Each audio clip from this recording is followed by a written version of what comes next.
सावली गडकोट रावळी शिवशंकर हा मुक्तीची मंत्रणा युक्तीची यंत्रणा खलदुष्ट गर्जना प्रलयंकर हा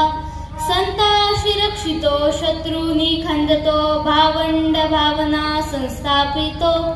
ऐसा युग युगे स्मरणीय सर्वता माता पिता सका शिवभूपतो दावा ध्रुव दंड पर चीता मृग झुंड पर भूषण वितुंड